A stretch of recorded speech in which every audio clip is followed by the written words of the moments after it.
ખેતર છોડ્યું એનો વાંધો નતો, પણ પોતે ભૂવો હતો અને પોતાની પાસે માતાનો કંડિયો હતો અને દરબારીઓ 3 લાકડીઓ મારીને તેથી વીરો દાદોએ કહેવા છે કે ભોની મારી પર ધરતીમાં ખેતરમાં 3.5 ફૂટ ખાડો કરી અને બેસરાજીનું ફળું દાટી દીધું અને માથે વાળી દીધી ધૂળ અને ગામમાં આવી અને ગામને કીધું કે મારી બેસરાજી મરી ગઈ, મારે દાડો કરવો છે.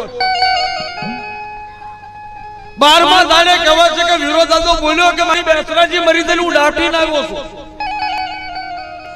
999 ગામની નાચ ચડાવી કે શું છે કે બેસરાજી મરી ગઈ, એટલે કે માતા મરી જાય કે હા મારી માતા મરી ગઈ.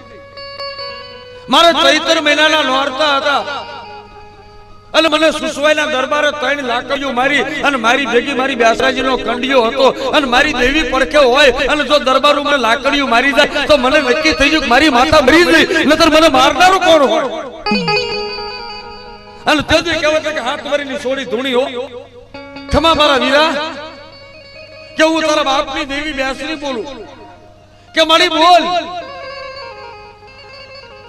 કે રવા દે કે ના બતા તું જો બેસરાજી ઓલ મારા વીરિયાની દેવી વીરા ઉઘરોજાની માતા ઓલે સુસવાઈમાં તો મને જીણે લાકડીઓ મારી એને કર ભડાકો ખબર પડે કે મારા મઠમાં માતા બેઠી છે.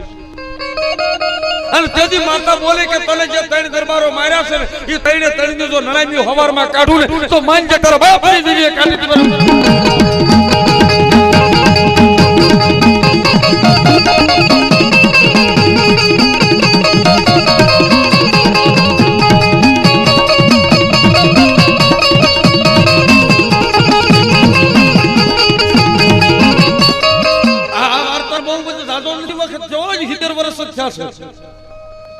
એ 3 દરબારો મળ્યા પણ વીરો દાદાના મનમાં ઓછું આવ્યું કે આહા મારી દેવી મારે બોલતા બોલાઈ ગયું, મારી દેવી મેં તારું માપ કાઢી લીધું. હાચી તું આ 3 દરબારોને મરવા નહોતો બાપ નનામી નીકળેલી.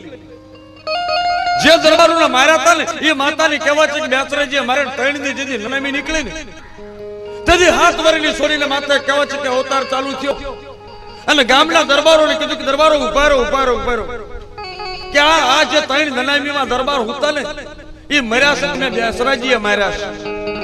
મારા ભુવાએ મને ટોકો કર્યો પણ જો મારો ભુવો સાચો હોય આ નનામી હેઠી ઉતારો. આ તો મારે બતાડવું તો ગામને કે માતાયું શું છે, વાઘરીની માં શું છે.